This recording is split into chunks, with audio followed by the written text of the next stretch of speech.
आप सभी का हमारे YouTube चैनल एग्जाम प्रिपरेशन में स्वागत है। आज हम लोग बीएड फर्स्ट ईयर का पेपर कोड C4 में जो है टॉपिक है आपका भाषा की प्रकृति, नेचर ऑफ लैंग्वेज।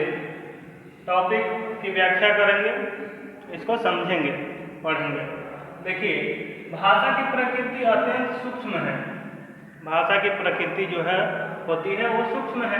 भाषा की व्याख्या करते समय इसकी तुलना हिम शिलाखंड से की जाती है। भाषा की प्रकृति जो होती है अत्यंत सूक्ष्म है, इतनी सूक्ष्म है कि इसकी तुलना अगर की जाए तो हिम के शिलाखंडों से की जाती है। भाषा के कुछ उच्चरित ध्वनियों का वायु तरंगों द्वारा प्रसारण तथा श्रवण तो स्पष्ट है। देखिए क्या कहा जा रहा है कि भाषा के कुछ उच्चरित ध्वनियों का वायु तरंगों द्वारा प्रसारण तथा श्रवण तो स्पष्ट होती है, लेकिन इसके अधिकतर अंश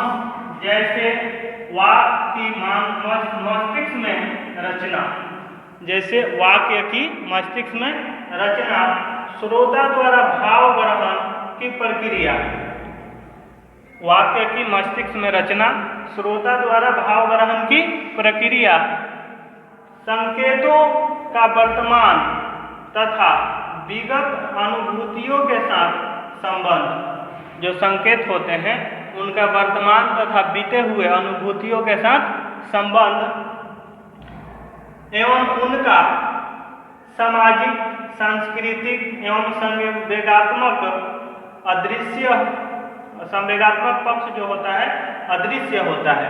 यानी भाषा का जो सामाजिक, सांस्कृतिक और संवेगात्मक पक्ष, इसके साथ साथ विगत अनुभूतियाँ, वर्तमान अनुभूतियाँ और भी बहुत सारे हैं, नहीं, जैसे संकेतों का वर्तमान और विगत अनुभूति हो गया, और उनका सामाजिक, सांस्कृतिक एवं संवेगात्मक पक्ष क्या होते हैं? अदृश्य होते हैं। वस्तुतः भाषाई क्रिया जटिल भी है और सरल भी। भाषाई क्रिया जो है जटिल भी है और सरल भी है। इसकी जटिलता इस बात से स्पष्ट होती है कि इसमें एक साथ उसकी मानसिक प्रक्रियाओं, वाक क्रियाओं तथा अन्य सामाजिक और सांस्कृतिक तथ्यों का समावेश रहता है। यानी भाषाई प्रक्रिया जो है वो जटिल भी है और सरल भी है। तो जटिलता किस बात से स्पष्ट होती है कि इसमें एक साथ क्या होता है कि मानसिक प्रक्रिया, वाक क्रियाओं तथा अन्य सामाजिक और सांस्कृतिक तथ्यों का समावेश रहता है। इस कारण से ये जटिल है और इसकी जटिलता इससे सिद्ध होती है। अब देखिए, भाषा संबंधी विभिन्न परिभाषाएं भाषा के स्वरूप को परिभाषित करते हैं। भाषा संबंधी विभिन्न परिभाषाएं जो थे, इससे पहले वाले टॉपिक में पार्ट 1, इसका पार्ट 1 जो था उसमें हम लोगों ने भाषा के विभिन्न परिभाषा को देखा, समझा, भाषा के अर्थ और परिभाषा। इससे फर्स्ट पार्ट वीडियो था, उसमें तो कह रहा है ना कि भाषा संबंधी विभिन्न परिभाषाएं भाषा के स्वरूप को परिभाषित करती है। तो देखिए, भाषा का मानव जीवन में अद्वितीय स्थान है, यह भी माना गया है। भाषा का मानव जीवन में जो है अद्वितीय स्थान है। भाषा ही मनुष्य को पशु जगत से पृथक करती है।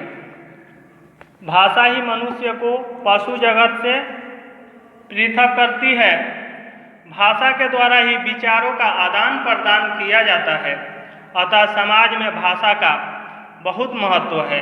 सामाजिक प्राणी के रूप में हम अपने विचारों, भावनाओं और उद्देश्यों आदि को दूसरों तक पहुंचाने के लिए भाषा की मदद लेते हैं और इन सब के लिए हमें भाषा की आवश्यकता पड़ती है। भाषा के द्वारा हम अपने विचारों का आदान प्रदान करते हैं तथा अपनी भावनाओं और उद्वेगों की अभिव्यक्ति भी भाषा के द्वारा ही हम करते हैं। भाषा संप्रेषण का माध्यम है, अतः कहा जा सकता है कि भाषा के 3 कार्य हैं। भाषा के 3 कार्य हैं। पहला, संप्रेषण प्रक्रिया को प्रवाहित करना। पहला है संप्रेषण प्रक्रिया को प्रवाहित करना, संप्रेषण प्रक्रिया को एक स्थान से दूसरे स्थान पहुंचाना। दूसरा, उद्देश्य एवं भावनाओं की अभिव्यक्ति करना। जो उद्देश्य होते हैं उसको और भावनाओं को क्या करना, उद्देश्य और भावनाओं को अभिव्यक्त करना। और तीसरा है विचार का निर्माण करना एवं अभिव्यक्त करना, विचारों का निर्माण एवं उसकी अभिव्यक्ति। तीसरा, तो भाषा के स्वरूप का सैद्धांतिक विवेचना यदि भाषा शास्त्र का क्षेत्र है, परंतु ज्ञान विज्ञान के विभिन्न क्षेत्रों में भी भाषा का बहुत महत्व है। देखिए, दर्शन, साहित्य, मनोविज्ञान, समाज विज्ञान तथा अन्य शास्त्रों में भाषा के संबंध में अपने दृष्टिकोण से विचार किया गया है। इसमें एक ओर भाषा के स्वरूप पर प्रकाश डाला जाता है, तो दूसरी ओर भाषा के सार्वभौमिक क्षेत्र का परिचय दिया जाता है। समाजशास्त्रीय विचारधारा के अनुसार भाषा सामाजिक संगठन, सामाजिक मान्यताओं और सामाजिक व्यवहार के विकास, सामाजिक मान्यताओं और सामाजिक व्यवहार के विकास को प्रभावित करती है। भाषा का संबंध भाषा व्यवहार के समस्त सामाजिक संदर्भों से है। इस सामाजिक संदर्भ में विभिन्न प्रकार के सामाजिक संपर्क, भाषाई दृष्टिकोण, भाषाई व्यवहार, भाषा के प्रयोक्ता तथा भाषाई परिवेश सम्मिलित होते हैं। भाषा विज्ञान का वैज्ञानिक दृष्टिकोण से विवेचना। देखिए, भाषा विज्ञान जो है भाषा का वैज्ञानिक दृष्टिकोण से विवेचना करती है। ब्लॉक और ट्रेसर के अनुसार भाषा या छिद्रित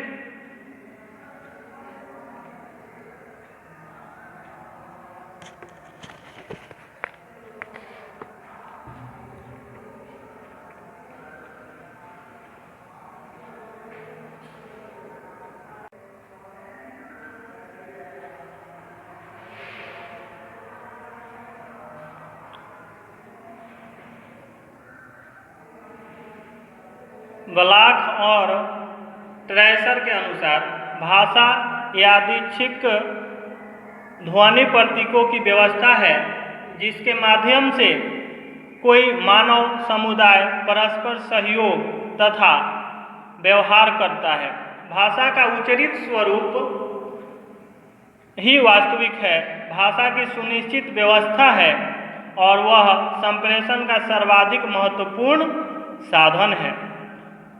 तो अब हम लोग कह सकते हैं कि भाषा को सामाजिक प्रकृति और संप्रेषण कुशलता का समावेश कहा जा सकता है। वस्तुतः भाषा के माध्यम से ही मानव मनोगत विचारों तथा भावों की सहजता स्पष्ट करता है। भाषा संबंधी विभिन्न परिभाषाओं से भाषा का स्वरूप तो स्पष्ट होता ही है। प्रसिद्ध भाषाविद जॉन केरोल बी के अनुसार भाषा वाक्य ध्वनियों तथा ध्वनियों समूहों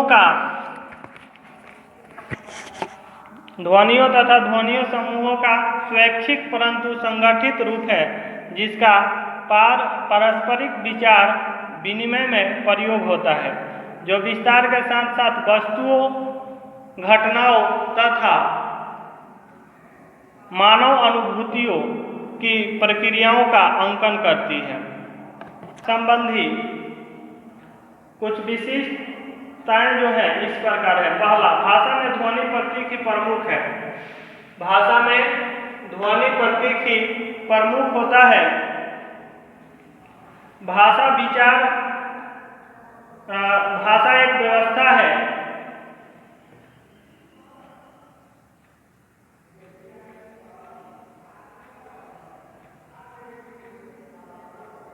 भाषा की प्रकृति से संबंधित कुछ विशिष्टताएं स्पष्ट रूप से इस प्रकार है।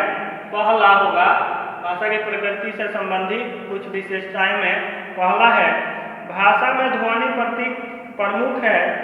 दूसरा, भाषा एक व्यवस्था है। तीसरा, भाषा का प्रयोग व्यक्ति अपनी इच्छाओं के अनुसार बार बार करता है। भाषा का प्रयोग व्यक्ति अपनी इच्छाओं के अनुसार बार बार करता है। पांचवा, भाषा का अध्ययन तथा विश्लेषण संभव है। छठा, भाषा का प्रयोग मानव समुदाय में होता है। सातवां, भाषा का सांस्कृतिक के साथ गहन संबंध है। भाषा का जो है संस्कृति के साथ गहन संबंध है। अब हम लोग भाषा की प्रकृति के निम्नलिखित बिंदु को देख लेते हैं। तो पहला बिंदु है भाषा व विचार का अटूट संबंध होता है। भाषा व विचार का संबंध जो होता है अटूट होता है। इसको अलग नहीं किया जा सकता है।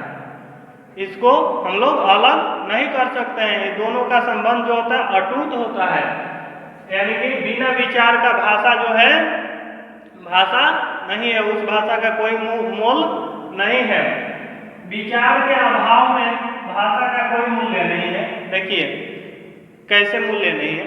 जानवरों की भी अपनी भाषा होती है, लेकिन जानवरों के भाषा में जो होता है क्या नहीं रहता है? विचार। जानवरों के भाषा में विचार के न होने के कारण उनके भाषा का कोई मूल्य नहीं है।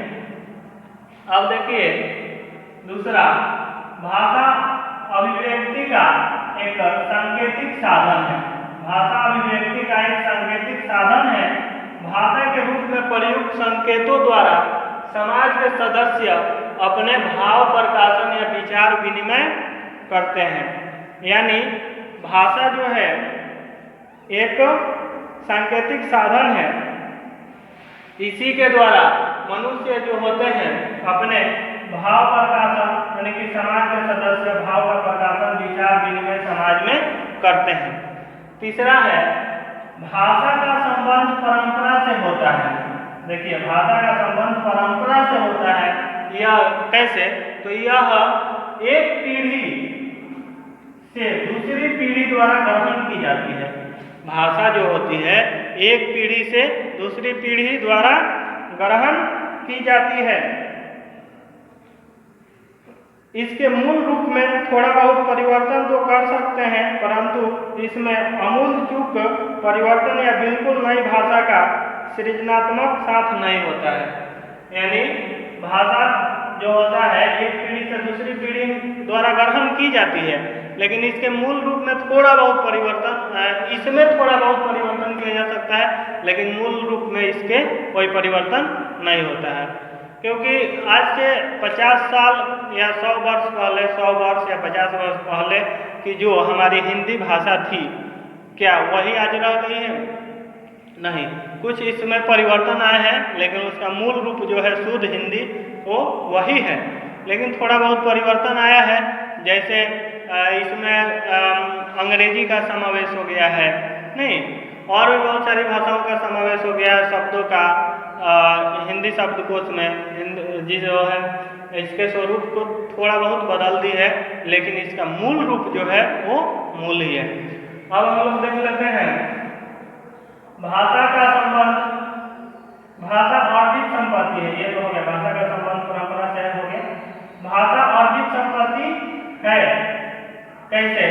तो मनुष्य भाषा का अर्जन अपने चारों ओर के वातावरण से करता है। देखिए मनुष्य जो है अपने भाषा का अर्जन अपने चारों ओर के वातावरण से करता है।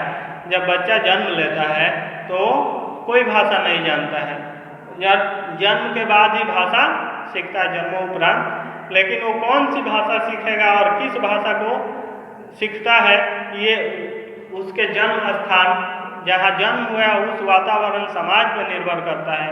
वो अपने आस पास के वातावरण, घर परिवार के सदस्यों से उस भाषा को सीखता है। देखिए यदि एक भारतीय बालक का अंग्रेजी के वातावरण में जन्म हो या पालन पोषण हो, यानी कि हिंदी भाषी है, तो वह अंग्रेजी ही सीखता है। अतः भाषा एक अर्जित संपत्ति है, न कि पैतृक संपत्ति है। यहाँ पे हम लोग बहुत से उदाहरण दे सकते हैं। तो भाषा एक अर्जित संपत्ति है। इसके बाद है भाषा जो है ज्ञान प्राप्ति का एक प्रमुख साधन है। 7 नंबर जो होगा भाषा ज्ञान प्राप्ति का एक प्रमुख साधन है। 7 जो है देख लीजिए, समझ लीजिए, भाषा ज्ञान प्राप्ति का एक प्रमुख साधन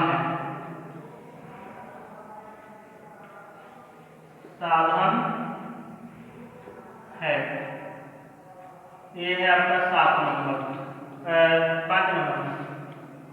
5 नंबर है 5, भाषा ज्ञान प्राप्ति का प्रमुख साधन है।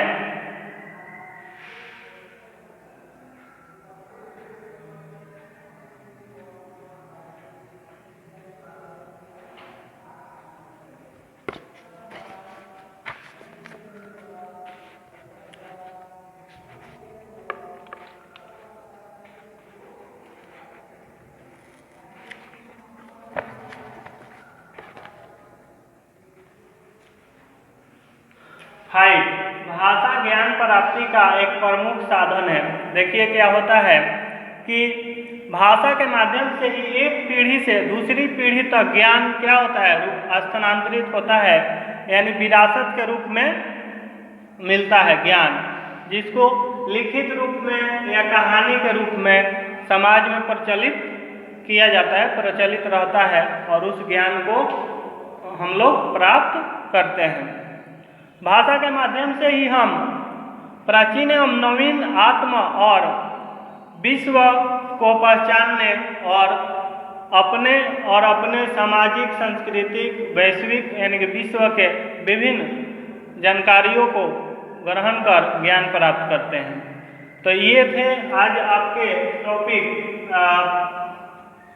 भाषा की प्रकृति, नेचर ऑफ लैंग्वेज। तो मैं आशा करता हूँ कि मेरे द्वारा आज इसकी व्याख्या की गई जो आप लोगों को समझ में आया होगा। भाषा की प्रकृति में कोई आप लोगों को आगे कठिनाई नहीं होगी। तो यदि मेरा वीडियो आप लोगों को अच्छा लगा हो तो मेरे चैनल को सब्सक्राइब करें और वीडियो को लाइक करें। धन्यवाद।